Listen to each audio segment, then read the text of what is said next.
Welcome to Conversations with Jen and Mel. This show is about real life with real people, having real conversations, from better health to mental health and more. Let's check out the conversation right now with your host, Jen and Mel. All right, so we are on part 2 of A House Divided. Oh my gosh. Jen got me rolled. Listen, she's got me on fire over here. We're just literally just gonna have to just power me down during our break. Oh my goodness. We are talking about A House Divided, and we were talking about the in-laws. Jesus! I love my in-laws. Listen. My in-laws. But I know people who do not My in-laws have good are relationship with amazing. their in-laws. My in-laws are amazing. Like, my mom is my mom. Mm-hmm. Like, she was made for me. Like, yeah. Awesome.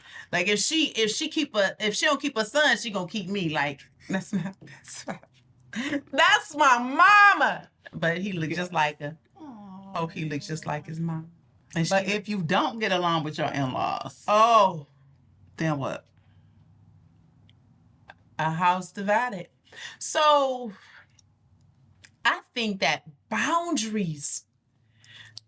Oh, hold on. That's a whole nother topic. It is all another topic. That's a whole nother. It's part of this topic. You have to have boundaries. Boundaries are important. Yes. Boundaries are important. But wait a minute. It's also important that if you see your family coming against your spouse or your house, that you be the one that implements the healthy boundaries and you take the stand. Yes. Don't leave them out there by themselves. Yeah. Crazy. Yeah. And feeling like they have to defend themselves to your family. Yes. That's your responsibility. Yes. To defend them. Yes. Yes. But don't put your loved one in a position where they have to choose. Yes. Unnecessarily. Yes. Unnecessarily. Because I have seen women put their men in positions where they wanted them to choose. Mm-hmm. You know? And so I think that that's a difficult place to put your family member, because even if they choose, it's with animosity. Yes. So but now I think that that's something that need to be dealt with in premarital. I don't know what goes on in these premarital counselings, but I don't think they're addressing the right issues, because that needs to be addressed before you get married. Yeah. If you're not willing to love that mother-in-law, child from another relationship the same way that you love yourself, you might not need to be getting married to this person. Okay, some of them kids are a little difficult now, so. And you still gotta love them. Oh, you can love them and not like them. You can love them and not like them. Sometimes I don't like my own. Oh, well, see. Okay, that's the consensus. I'm with that. But too many people marry and mistreat them. No, definitely. Ostracize them. Mm-hmm. Get in the way and be a stumbling block to that parental relationship. Yeah, absolutely. You know what's so crazy? Because we're talking about that in A House Divided. And so sometimes you'll see a marriage on one end, and then you'll see the other parent on the other. And so you don't even really understand what's going on in between. So sometimes you'll have a man that's in the middle, and he's got strife at his house because now his house is divided, because the wife that he now has is having issues with him parenting the child that exists outside the house. Mm-hmm. And so now, in him choosing home, mm-hmm. in actually having to make the choice, now the house is divided. Yes. Because even though he's retreated and consented, okay, well, I'm going to agree with you, internally, there's still a struggle, you know? Right. Mm-hmm.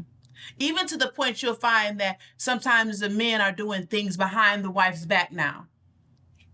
That's what caused your house to be divided. The house is divided. Now he's doing things in secret. Now all these things are happening because he can't do them. Okay, so listen. And so now we're talking about a house divided. And so now this is my real experience. And so my ex-husband took in a child that wasn't quote unquote biologically his. Mm-hmm. And he did it without my consent. And even though he did it without my consent, it became my responsibility. Mm-hmm. And so I dealt with it. I understood it, but I never felt like I had a place in it. Mm-hmm. And so it kept me on the outside of something that if I would have had a voice in, I could have been actively involved in it.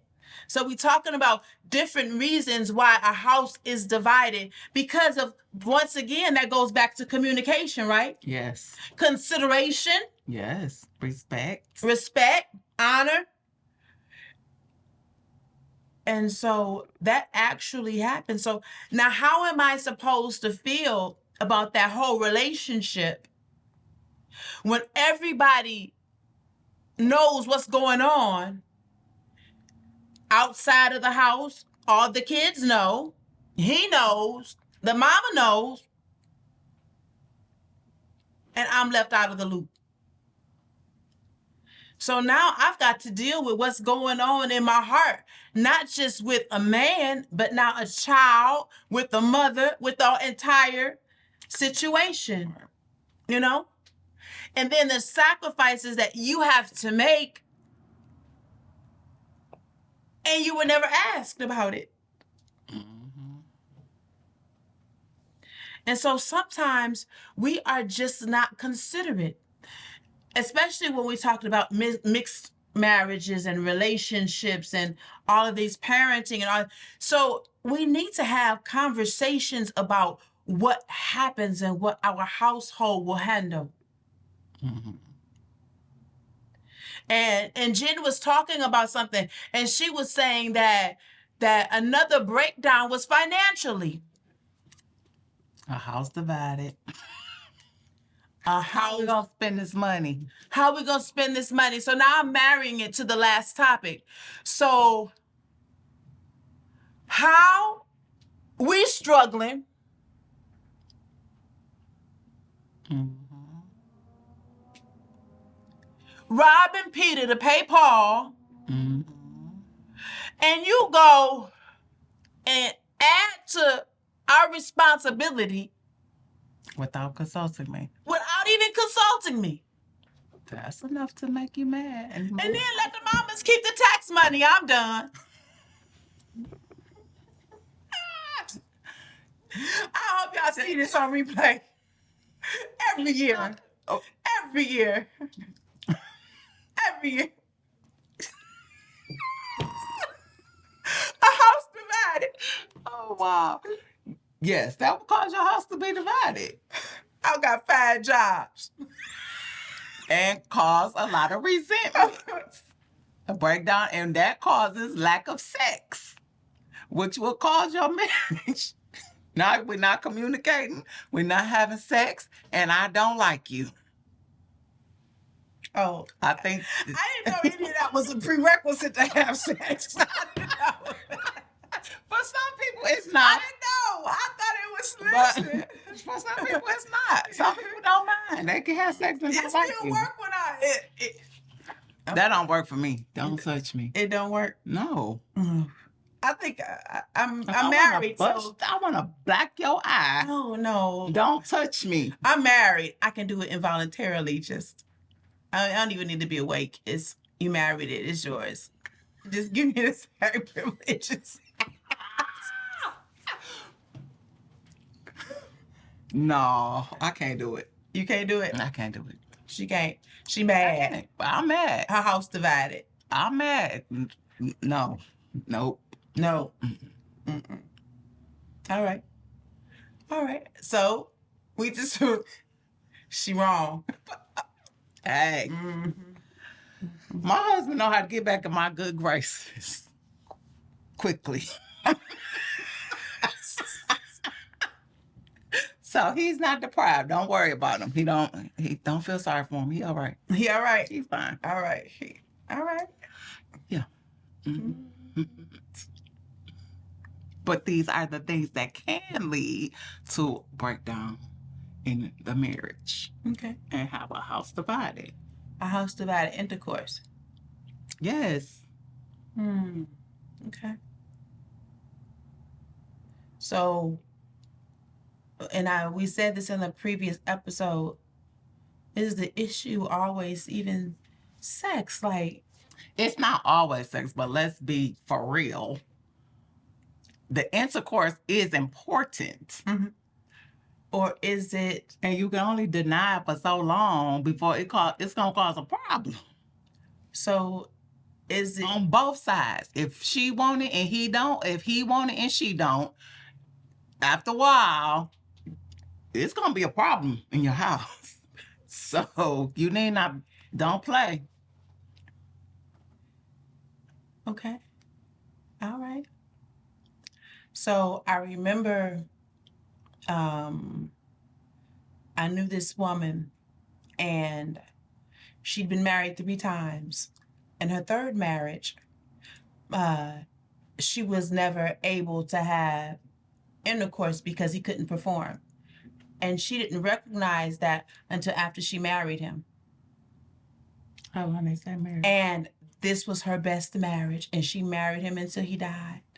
Oh, how old was she? And so, so funny. I'm serious. And so, she wasn't in her 20s. So what happened? She was she in her 30s when she married him? Yes. And she was probably in her mid 30s. But and how long did he live? Jennifer is like, this is an anomaly. What is happening? But what happened was simply this. They developed other forms of intimacy. And that's beautiful. That's beautiful. So, is she gonna be married? She old now. Like, she wouldn't mind. I mean, like, it's not too late for her. She's still amazing. And okay, so she's married in her 70s purely for companionship. No, she married a man that she was in love with, and she was doing it the right way as a Christian. Mm-hmm. And afterwards, after getting married, some things you don't have control of. If the person is ill, but these are things or there are things that happen when you say I do. You saying I do to what you don't know. But hindsight, looking back, and even during, she said that was her best marriage out of the 3. Where the others, they didn't, no problem performing sexually, but because they were able to obtain another and acquire another level of intimacy, because now it calls them to explore intimacy in another way. I can get that. And again, because sometimes you marry and you may not know the person has health issues or what is coming down the line where they cannot, and you all have to figure it out. So I get that, because I like the figure it out part. Divorce. I would not divorce or leave my husband if tomorrow he cannot perform and we cannot ever have intercourse again. We'd be all right. So, see? So. I get it. I got it. You got it? I got it. You got it. I got it. So maybe it's not, we're just falling out because we're not having sex. Maybe it's we're falling out because we're not having sex and we ain't figured each other out no other way. Like, I don't even know if I like you outside the bedroom. I don't even know if we have anything to talk about outside the bedroom. But because some people withhold sex, not because they cannot.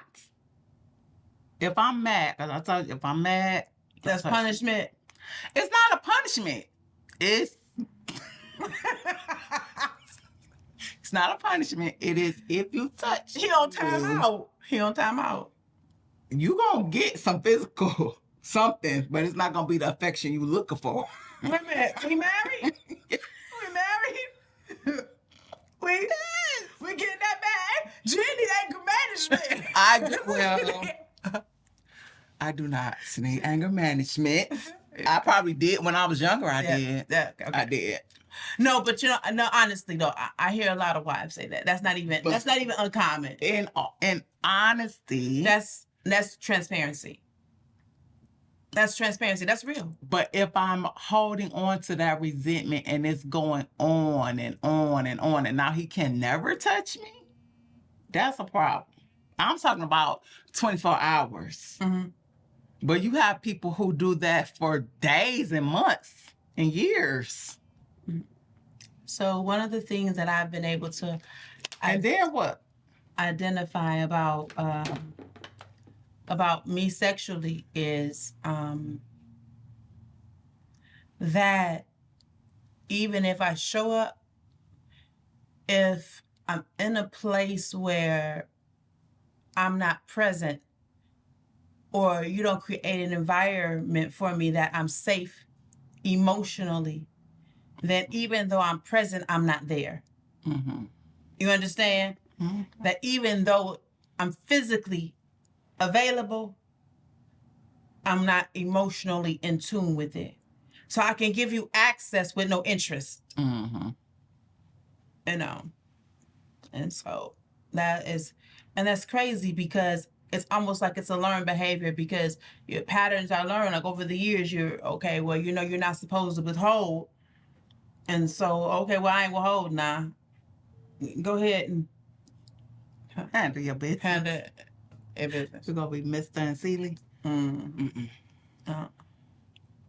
But I don't know that I've ever had to deal with that in a moment where I've been angry.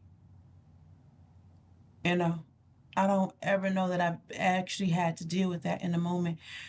You know, my mother taught me a long time ago. So, okay, let's just talk about this.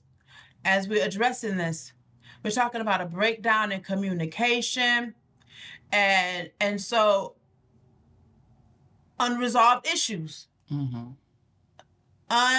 Unresolved issues. Even after the issue, has been addressed.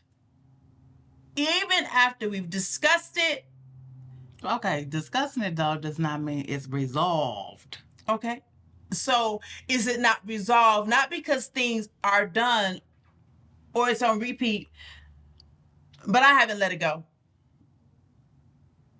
But I haven't let it go. I'm not ready to let it go right now. Why? Because you should have known better. Okay. Mm-hmm. That's the only reason? Because you did it before. Okay. Anything else? Oh, this is hypothetically because I'm... Hypothetically. I can speak while she's hypotheticing. If there is something that is not resolved for me, it's because I have questions, because I don't understand how we got here. So we can discuss it, and it could be a day or two, and I'm thinking about something. Well, how did this factor into that decision? Did you think that through? Did you consider me? Oh. How is this not going to happen again? So it's not resolved. And he'll be saying, I told you. We talked about this. So we have to talk about this again? Yes, because I don't feel at peace. It's not resolved with me just because we talked about it one time or maybe two times. You have to talk about it until I'm like, okay.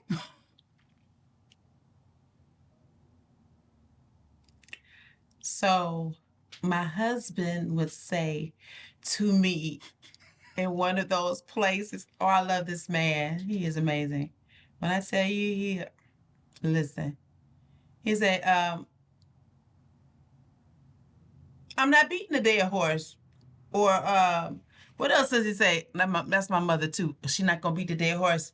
She say, I'm not gonna keep doing this with you. And so you just not gonna keep having the same Well, I don't know if it's the same conversation. Or let it go already.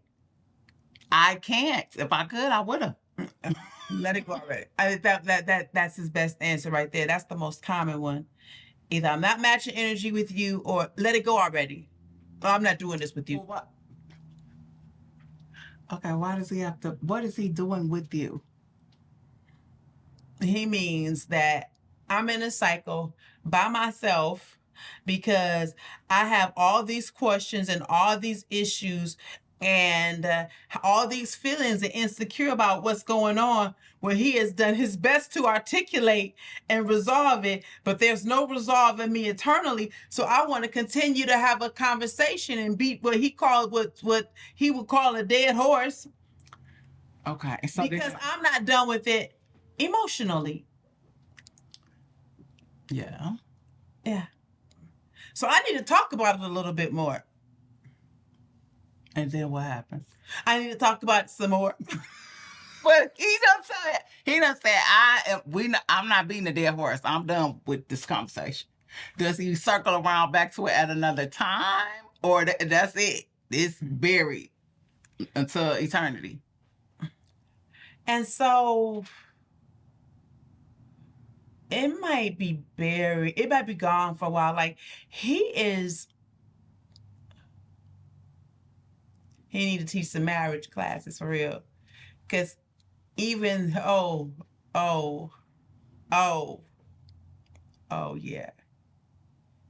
So I have a way of asking, can I ask a question?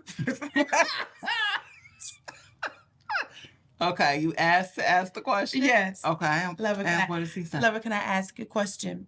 Or, lover, I want to tell you this, and you can respond if you like, but you don't have to necessarily. But me as a woman, and women in general, we feel like A, B, C, D, E, F, and G. Mm-hmm. And men feel da da da da da da. He's kind of just going to take a deep breath, hold on to everything that he's thinking and feeling. Because this is about the third or fourth time I've come back with something to say. So with my husband, it is about the approach. You have to, approach it in a certain way. You can't approach him like you coming up with your boxing glove. Yeah. Yeah. It has to be approached in a curiosity. Yeah, you hear me? I'm just curious. I was thinking. Yeah. I was thinking about this. And I'm wondering. And then that's like, he might take a deep breath, like, here we go again. But he'll, answer the question. Wow. But if you come at the man in a way that makes him feel like he needs to defend himself, then no, the conversation is done. Listen, my first husband was necessary. He was practice. I had to get rid of Melvin. I'm just saying. I literally had to learn how to be a wife. My first husband, that marriage taught me how to be a wife. And from that, women say, watching you be a wife taught me how to be a wife. But they didn't understand that's not where I started out. And so my ex-husband would say stuff like, did I marry a man or woman? Why are you beefing up at me?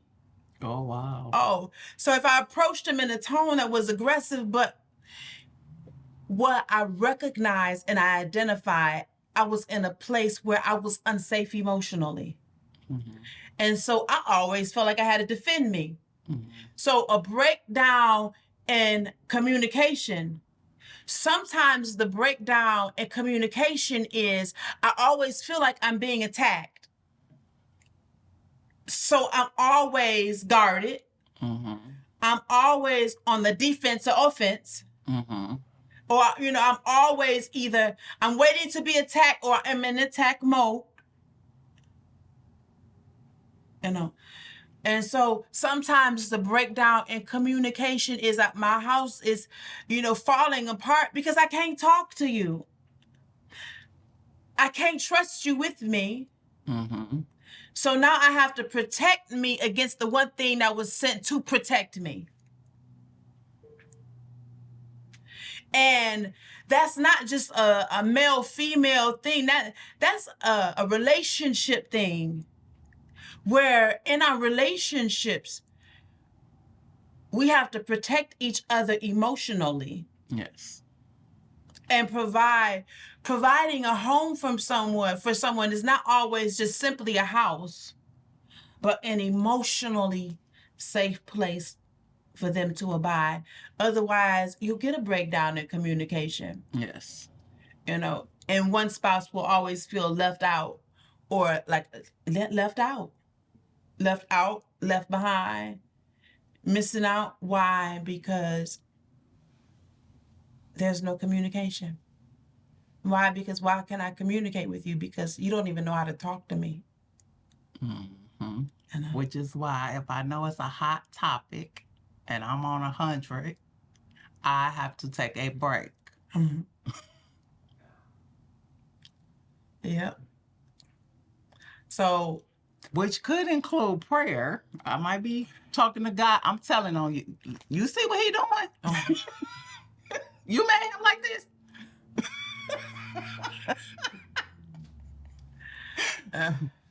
And then in my quiet time, in my time of reflection, the Holy Spirit will calm me and sometimes give me the words to say.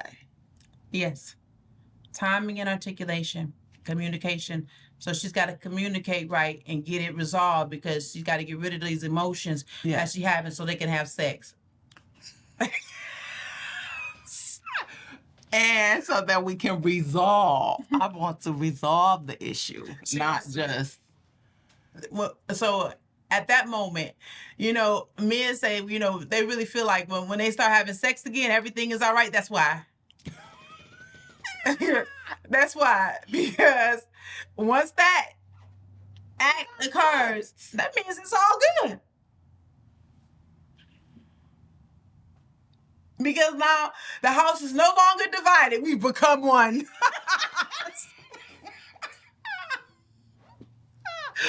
Okay. Okay. You are funny. Well, I hope you all enjoyed this episode. Stay tuned for more conversations with Jen and Mel. I hope you enjoyed this episode of Conversations with Jen and Mel. Please join us every Monday at 8 p.m. for new episodes on Facebook, YouTube, Rick.tv, and the Rick TV app by way of Apple TV, Fire TV, and Roku. Don't forget to like, subscribe, and share. Join us again next time on Conversations with Jen and Mel.